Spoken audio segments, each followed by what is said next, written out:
One of the biggest stories in the last few weeks has been the Hindenburg report on the Adani Group, which has led to a huge slide in their stock prices. A political row has erupted and demands for a probe.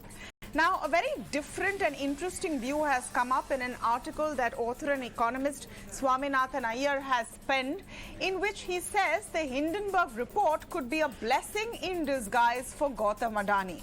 We're speaking now to Swaminathan Aiyar for more on this and his perspective on this entire saga. Swami sir, thank you so much for speaking with us and thank you for your time. I want to begin by asking about this contrarian view. The short seller Hindenburg's report is literally something that has torpedoed the Adani Group right now. People are questioning their future, etc. You're saying this could be a blessing in disguise. Why is that? Absolutely. Mr. Adani is a businessman of immense talent.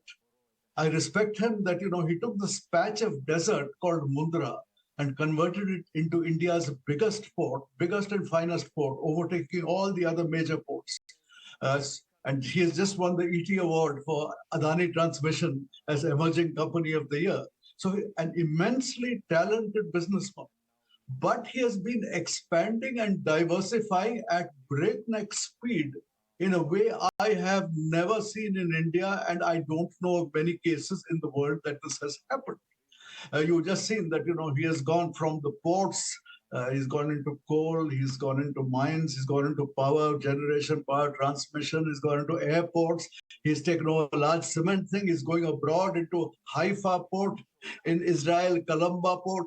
So the history of business is that, people say stick to the knitting, specialize. If you form a conglomerate trying to do everything under the sun, no matter how talented you are, you will succeed maybe for 1 decade, 2 decades, and everybody will applaud. This happened, for instance, to General Electric under Jack Welch. And they said, look at the man, he has, from just producing electrics, look at all the other things he's doing. But ultimately, a conglomerate like this comes to grief.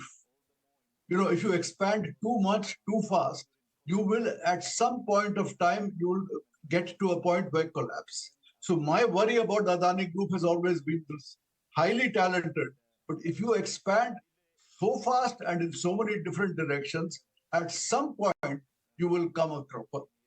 To that extent, I think the Hindenburg report has been a good way of slowing him down. So, in the last few days, we've been seeing a lot of headlines about prepayment of shares by the Adani Group, prepayment of various kinds of loans. They seem to be tempering their pace of investments in the DB Power case, for example. Are you seeing this as good signs for a steadier future? I think it may partly be good signs. It may also be perhaps obligatory. I think a whole lot of people must be saying that, you need to prove your creditworthiness, that you are not overextended, you are not overborrowed, you are not there in too many directions. So in some cases, he may be doing it just as a demonstration effect. In some other cases, people may well be saying, look, you really need to do this if you're going to proceed. So I would say that the Hindenburg report has rung alarm bells that, look, let's take a second look at the space of expansion. Let's take and make sure that the guy is not overborrowed, that he's not overextended. So I think all the other parties are getting into this. Adani is having to respond. It's a good sign that till now he has been able to get enough money to make good all these things. The more this continues, the more he can be secure that his empire will be okay. But there will always be a fear that there was this company called Enron, 7th largest company in the whole world. And when the share prices began to tank, more and more margin calls came. And in 3 months, the 7th largest company in the world went bust. So people ask, can this happen to Adani? And the answer is, does he have enough cash flow to be able to meet these margin calls and to take care of these demands that he has to pay some things off? He appears at this point of time to be able to do it. If he can do it, then at some point, his businesses will stabilize, the crisis will go away. But it would be a good thing for everybody if he now expands at a much slower pace focuses on consolidation, not expansion. You know, you speak, Swami, about the Hindenburg report as a blessing in disguise in terms of pushing the group towards consolidation and slowing down the expansion pace. But the sharpest hit from the report and the most harmful allegation is not that they grew too fast. It's an allegation about price manipulation, about stock manipulation. Do you think that that has really been the big harm? No, without doubt, that is the focus of Hindenburg. What is Hindenburg? Is a short seller. Hindenburg's aim is to have the share price crash. So that is one short-term thing. I am talking of something else. Why was I worried about Adani long before the Hindenburg report came out? Long before the Hindenburg report came out, as I said in my article, I say Adani is a great businessman, but why don't I buy any Adani company shares? Because I think the prices are too high and there's too much risk in this expansion. So even before Hindenburg report, I was really worried that Adani is going too fast and will come to a crash. So while Hindenburg is focusing, of course, on inflated share prices, that's a separate issue. My issue was that this guy is going too fast. So while Hindenburg did not aim to slow him down, Hindenburg merely wanted prices to come down. The side effect has been a very positive one, that Adani has been forced to slow down for his own good. You know, you also tackle the elephant in the room in your piece, which are the political allegations that the reason Mr. Adani has grown at this pace and his empire has grown at this pace is because of the goodwill of politicians and, having that kind of political patronage. But you say that's not necessarily true.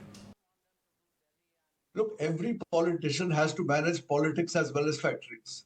This is a well-known fact. It does not matter who you are. If you say, I'm going to only look at my factory, I'm not going to look at politics, in Indian conditions, you are not going to get very far, especially where you are in areas like infrastructure, which is so intimately connected with government. But let's be clear, there are 1,000 people with political connections. Do they grow at this pace? Mr. Adani was a very small, modest businessman back in the 1990s. From there to, people are now talking as though he's a rich man. He was a non-rich man who became rich. And that was possible only through talent. And as far as politics is concerned, the question that Dhirubhai Ambani once asked, what have I done that every other politician has not done? That every other businessman has not done. Every businessman is in the business of trying to manage politics. Mr. Adani has done that like anybody else. Is there any evidence that he has done anything more than others? I see no evidence. In any case, we live in the era where government and political parties have enormous funds from various sources. There is some focus right now on electoral bonds, but even that apart, I remember Tarun Das, head of CII, once saying that on all infrastructure projects, there's a 15% kickback. You just think about how much money political parties have anyway. So the political parties did not need Mr. Adani. Even without Mr. Adani, they would have financed themselves very happily. The notion that Adani or Ambani has bought the politicians, it's a myth. They have enough money. But yes, you have to build contacts, you have to build friendships. They have all done this. And there is nothing to me to show that Adani or Ambani got where they are only because of friendships. The friendships helped. There would be a favor here, there would be favor there. But let's be clear, in the old days of the license permit Raj, every license was a favor. Now at least there is competitive bidding for a large number of things. Mr. Adani got his cement thing through bidding. He got his ports, many of the ports he's got through bidding. He's got the coal mines through bidding. He got the airports through bidding. So this is a new era. Friendships may matter, but actually there is much more competitive bidding today than in the old days. So there's no point crediting all of Adani's gains just to friendship. So I want to ask you, your view on the political side of it, because there are 2-3 parts to this entire story. One is Hindenburg's accusations and what the Adani Group has responded, etc. The second is what India's investigative agencies will do, whether they will probe, what they will find. And the third is about political narrative. And in the political narrative, the opposition, of course, has latched onto this and said that, see, this is, continuing the Soot Boot Ki Sarkar narrative kind of thing. Do you think that that will stick politically, that will have an impact at all? This has been tried already in the case of Anil Ambani, has it not? Rahul Gandhi keeps saying non-stop. 35,000 crores has been given in the Rafale deal, in the submarine deal, now 10,000 crores. At the end of it all, I do not see very much of that kind of mud sticking. In the Adani case, I think the thing to watch is what happens. Suppose there is some investigation which shows a lot of muck, then I think there could be consequences. Let us see whether that actually happens. The history of business in India is there are 10,000 allegations. There are not many cases where it actually comes to any firm evidence of one thing or the other. Just remember, even in the telecom scam, there was the idea that Mr. Raja has made money, this, that, and the other, and went to court, and ultimately he was acquitted. They said there's no real evidence against him at all. So if there is something against Adani which sticks, then I think there will be political consequences. Otherwise, I think it will just die out like all the accusations against Anil Ambani. All right. Thank you so much.